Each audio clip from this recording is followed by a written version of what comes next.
My father wrote the original Dark Shadows, and my mother was Julia Hoffman, and Dad was also consulted on the new Dark Shadows, and I was a writer on it all of 1990. But the old show was amazing. I remember how scared I was of the coffins the first time I saw them on the set when I was 9. I remember being amazed. They seemed to be such incredibly weighty objects. I remember they had such meaning in a way. They were really terrifying to a little kid. And everybody else, all the crew and the technicians and all that, took them really lightly, which I could not understand. I mean, if you're going to have a coffin in your work area, it must have a meaning, right? But everybody else kind of treated it like just another piece of furniture, which shocked me. I remember the control room, which was the most high-tech thing I'd ever seen in my life. And I remember Dan sitting in the emperor's seat in the control room, making snap judgments and yelling at people and generally being lord of the domain. And the other technical crew were all really nice, and Bob Costello. And I remember upstairs, the frigid dressing rooms, and Vinnie Lascalzo, who made me up to look like a werewolf creature and sent me out to terrorize school children on 9th Avenue in New York City one afternoon. Hell,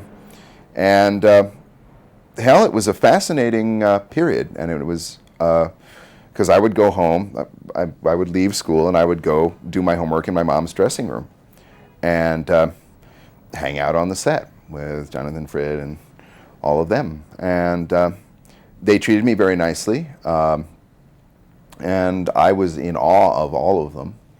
And often the actors would come back to our apartment after work to, unwind, have a moment, have a drink. And it was amazing. It was, and at the same time, it was a very private thing to be part of this, And there, suddenly you'd be on the street, and people would flock around my mother and ask for her autograph. And I remember always being, I knew my mother. My mother was not somebody whose autograph I needed, except sometimes when I had to, when I was in trouble at school and needed her to sign something. But I was always amazed that other people would take my mother's signature, which I saw all the time, as a thing of high value. And then years later, I think I got Bob Dylan's autograph, and I was suddenly shocked because here I realized that this little piece of paper with a signature on it meant something to me that was sort of like what my mother's autograph perhaps had meant to those people back then. There's one other story I'll tell, which is I actually did have to have this is something that you can do if your mother's on a major international television show, and you can't do if she's not. I had done something bad at school, and I had to write a description of what I'd done and have it signed by my mother or a parent. So I fretted about this for like all night, and finally I realized the answer, and I went in at 6 in the morning when I knew she would be asleep, and I woke her up and I told her that somebody at school had asked for her autograph, and could she sign this piece of paper? And she said, "Sure, yeah, Matt, give me a pencil."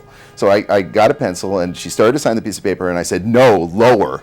And so she signed it on the bottom, and then I took it back into my room, and I wrote what I'd done on top of it and handed it in. And I don't think I ever told Mom that I'd done that, but in fact I did do that. And kids, don't try this with your own parents. So that's kind of what fun it was to grow up in a Dark Shadows family. We used to debate the plot coming up over the dinner table because we were all pretty viscerally involved with it. And Dad was having endless meetings with Dan Curtis. And I later learned the meaning of endless meetings with Dan Curtis when I had them myself in Los Angeles for the new show in 1990. And endless they were, but fascinating because Dan is one of the most viscerally amazing personalities I've ever encountered. And I had heard stories about Dan Curtis all of my life, and they were all true. I learned from experience. They were all true. He really is that man. And he's a force of nature, you know.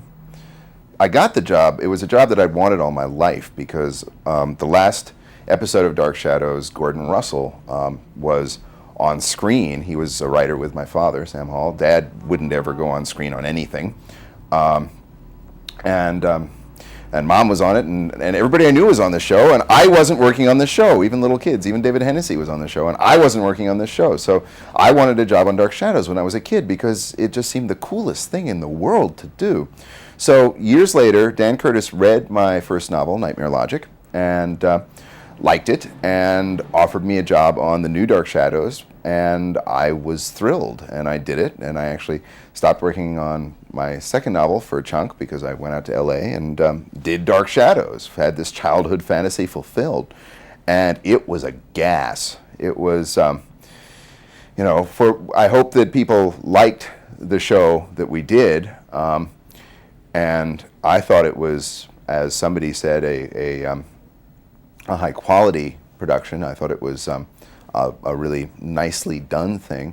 I thought that the actors were by and large marvelous. I thought that it had a great deal of things to it. I don't think it really, I think there was a spirit to the old show that the new show sort of lacked, that you couldn't reproduce something that was so of its time. But I thought it was a damn nice attempt at rolling the ball down the lane, so to speak. Dan is really the heart of Dark Shadows. I think that's one of the things that gets skipped over a lot because he hasn't done a lot of press on this thing. But Dan is really, in large measure, essentially the head writer, even back then and certainly now, essentially the guiding force. I think perhaps Dan cares more about Dark Shadows than any fan, in a way. I think it means a great deal to him, which is why he brought it back. And I think in many ways he's the ultimate Dark Shadows fan himself. It's something that he generated. It was the first big project he ever had in his life, and it's something that he came back to because he felt the need to. And I think he'd love to continue with it forever. And you know, the vicissitudes of business being what they are, who knows? But but it's something that he takes very seriously, and his taking it seriously is one of the things that made that show what it was, because he took it seriously enough so that the actors could take it seriously, and the actors took it seriously enough so that the writers could take it seriously, and the writers took it seriously enough so that the audience could take it seriously, all the way down the line. And it all stemmed from Dan, and that's an important thing to really understand. If you care about Dark Shadows at all, it's his baby. And he created it, and in many ways it's always been his responsibility. And if there ever was a keeper of the flame, not just the fans, but also Dan Curtis.